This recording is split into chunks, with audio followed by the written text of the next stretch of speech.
Kalau kita melihat lebih dekat, Islam, Kristen, dan Yahudi ternyata punya akar yang sama. Tiga agama ini sering disebut sebagai satu keluarga besar, sebab semuanya kembali kepada sosok Nabi Ibrahim atau Abraham, sang bapak para nabi. Dan meskipun berbeda jalan, ketiganya menyembah Tuhan yang Esa, Tuhan yang sama yang dahulu berbicara kepada Ibrahim. Lalu, mengapa ada perbedaan dalam penyebutan namanya? Khususnya, mengapa nama dalam tradisi Yahudi terkesan sangat berbeda? Sementara, ada titik temu antara penyebutan dalam Islam dan Kristen, terutama di konteks kita di Indonesia dan di dunia bahasa Arab. Jawabannya bukanlah karena Tuhannya berbeda. Tuhannya tetaplah Esa dan sama.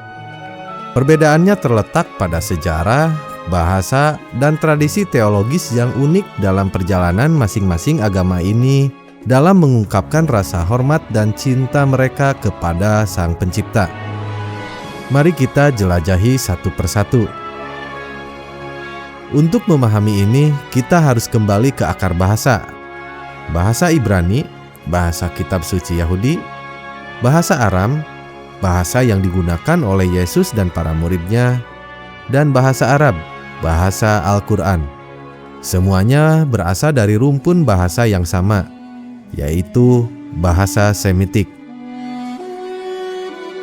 Karena berasal dari satu rumpun, banyak kata-kata dasar dalam ketiga bahasa ini yang memiliki akar yang sama.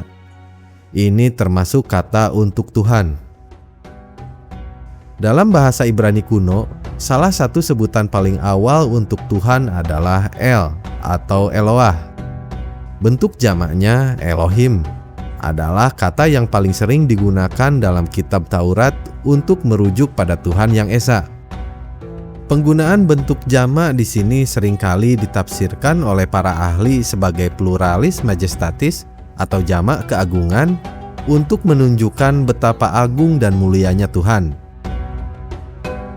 Dalam bahasa Aram, bahasa yang dominan di Timur Tengah pada zaman Yesus, kata untuk Tuhan adalah Elaha atau Alaha.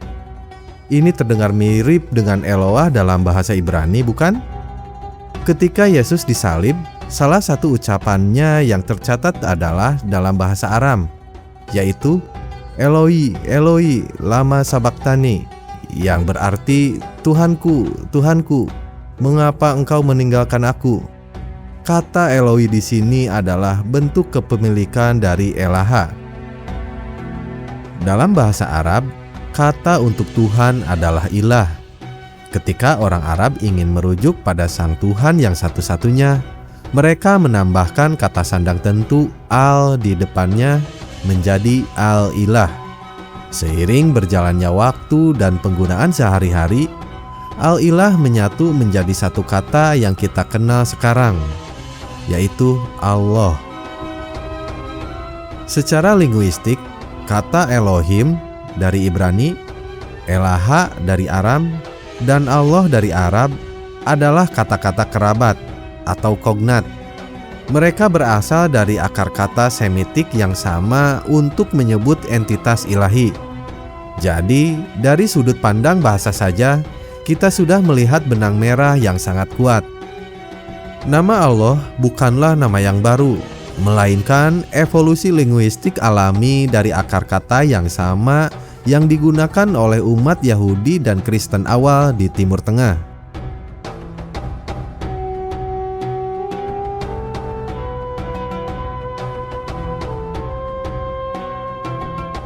Disinilah letak kunci mengapa tradisi Yahudi tampak berbeda sendiri. Selain menggunakan gelar seperti Elohim atau El Shaddai, kitab suci Ibrani mencatat sebuah nama pribadi yang diwahyukan Tuhan kepada Nabi Musa. Nama ini terdiri dari 4 huruf Ibrani, yaitu Yod, He, Vav, He. Para akademisi sering melafalkannya sebagai Yahweh. Bagi umat Yahudi, nama ini adalah nama Tuhan yang paling suci dan paling personal. Saking sucinya, mereka menafsirkan salah satu dari 10 perintah Tuhan secara sangat serius, yaitu jangan menyebut nama Tuhan Allahmu dengan sembarangan. Mereka merasa bahwa lisan manusia tidak layak untuk mengucapkan nama yang begitu agung itu, khawatir akan salah ucap atau menggunakannya secara tidak hormat. Maka berkembanglah sebuah tradisi yang sangat dijaga, yaitu yang pertama saat membaca kitab suci. Setiap kali mereka menemukan 4 huruf suci tertulis di teks, mereka tidak akan membacanya sebagai Yahweh. Sebaliknya, mereka akan menggantinya dengan sebutan lain.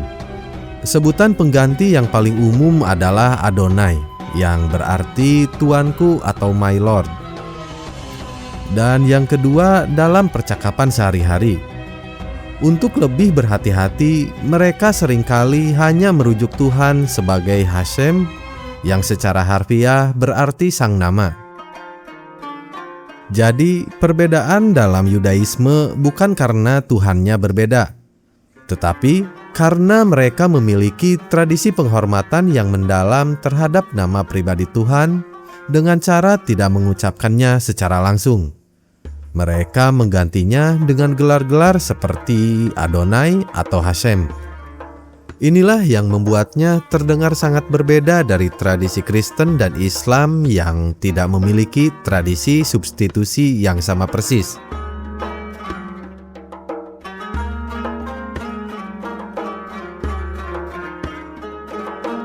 Agama Kristen lahir dari rahim Yudaisme. Sebagai orang Yahudi yang hidup pada abad pertama, para penulis Perjanjian Baru mewarisi tradisi kuno yang sangat dijaga, yaitu untuk tidak mengucapkan nama suci Tuhan. Namun, jauh sebelum zaman Yesus, tradisi ini sudah mengalami perubahan signifikan karena kebutuhan bahasa.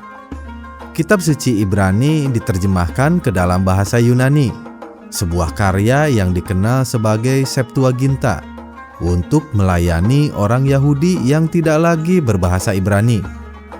Dalam terjemahan inilah, para penerjemah mengganti nama suci Yod-He Vav-He menjadi Kyrios, kata Yunani yang berarti Tuan atau Lord.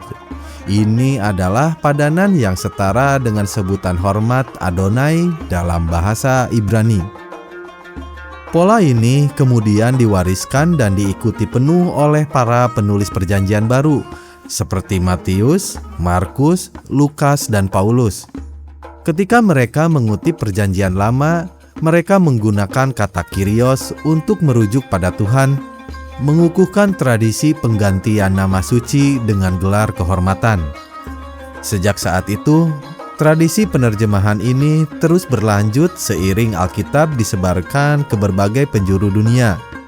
Kata Kyrios diterjemahkan berdasarkan maknanya, bukan bunyinya.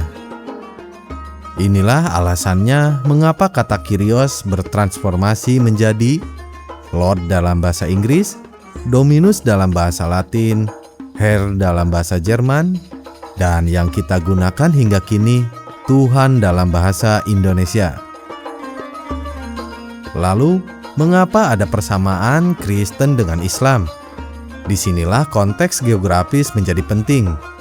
Umat Kristen di dunia Arab yang telah ada berabad-abad sebelum kelahiran Islam selalu dan sampai hari ini menggunakan kata Allah untuk merujuk kepada Tuhan dalam doa, ibadah, dan Alkitab mereka. Mengapa? Karena Allah adalah kata dalam bahasa Arab untuk Tuhan yang Esa, yang berasal dari akar Semitik yang sama dengan yang digunakan oleh Yesus.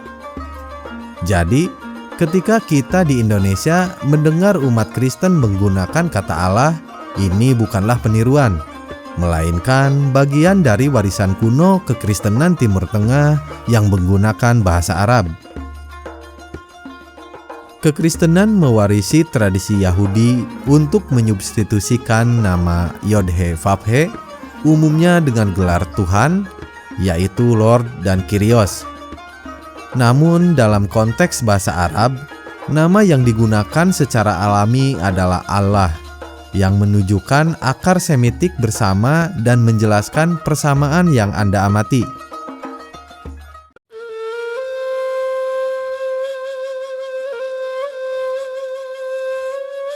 Islam datang dengan wahyu Al-Quran dalam bahasa Arab yang indah dan jelas. Dalam ajaran ini, nama Allah ditegaskan sebagai nama yang paling utama dan mencakup segalanya bagi Tuhan Yang Maha Esa. Namun, dalam teologi Islam, makna Allah jauh melampaui sekedar sebutan. Ia bukan sekedar gelar umum seperti Tuhan atau Raja. Sebaliknya, ia adalah nama zat, nama diri yang paling agung dan mutlak bagi Sang Pencipta, tidak dapat diberikan kepada entitas lain. Dengan nama inilah, Al-Quran secara konsisten memberikan penegasan tauhid. Islam memandang misinya sebagai pemurnian dan penegasan kembali bahwa Allah adalah Tuhan yang sama yang disembah oleh para nabi terdahulu seperti Ibrahim, Musa, dan Isa. Selain nama zat yang utama itu, Islam juga memperkenalkan 99 nama-nama indah atau Asmaul Husna. Nama-nama seperti Ar-Rahman, Ar-Rahim, dan Al-Malik adalah sifat-sifat yang dimiliki oleh Sang Pencipta.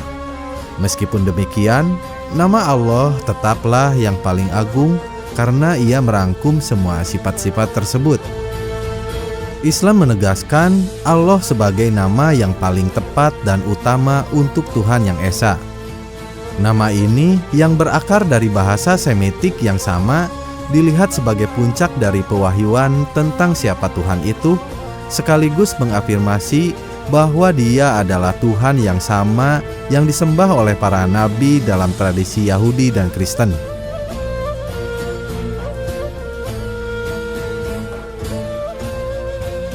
Mari kita rangkum perjalanan menarik ini, melihat bagaimana ketiga agama besar ini mengartikulasikan nama Sang Pencipta. Kita dapat menarik 3 kesimpulan utama. Yang pertama, kita menemukan akar yang sama. Ketiga agama besar ini berbagi akar linguistik Semitik yang sama untuk konsep ketuhanan, yaitu dari akar kata yang menghasilkan Elohim, Elaha, dan Allah. Yang kedua, perbedaan fundamental dimulai dari Yudaisme. Mereka memiliki nama pribadi Tuhan, yaitu Yod, He, Vav, He, yang dianggap terlalu suci untuk diucapkan. Tradisi ini mengharuskan Yod, He, Vav, He diganti dengan sebutan hormat seperti Adonai atau Hashem. Selanjutnya, kekristenan mewarisi tradisi Yahudi untuk tidak mengucapkan nama suci Yod, He, Vav, He, sehingga mereka menggantinya dengan gelar yang diterjemahkan menjadi Tuhan atau Lord dalam bahasa-bahasa Eropa. Menariknya, umat Kristen berbahasa Arab secara historis selalu mempertahankan nama Allah di dalam peribadahan mereka. Dan yang terakhir, Islam datang dengan misi penegasan tauhid. Islam secara tegas menamakan Allah sebagai nama diri yang paling agung dan utama untuk Sang Pencipta, menegaskan bahwa ini adalah Tuhan yang sama yang disembah oleh semua nabi dari zaman ke zaman. Untuk mempermudah pemahaman, mari kita gunakan analogi sederhana. Bayangkan seorang ayah yang sangat dihormati dan dicintai oleh ketiga anaknya yang tumbuh dalam budaya dan bahasa yang sedikit berbeda. Karena rasa hormat yang luar biasa, anak sulung ini tidak pernah memanggil ayahnya dengan nama pribadinya, misalnya John.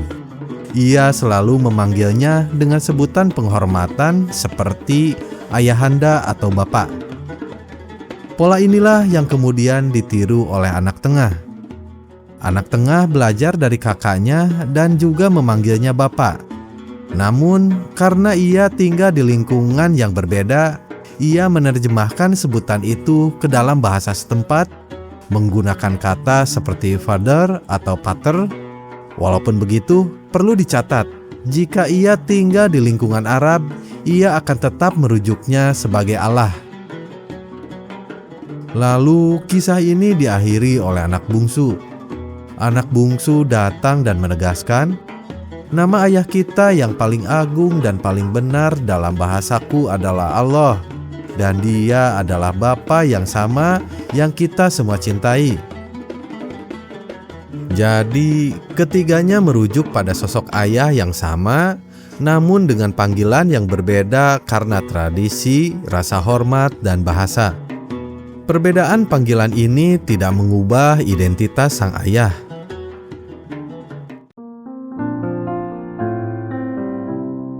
Oke teman-teman semuanya, semoga narasi ini dapat memberikan pemahaman yang lebih jernih dan bijaksana.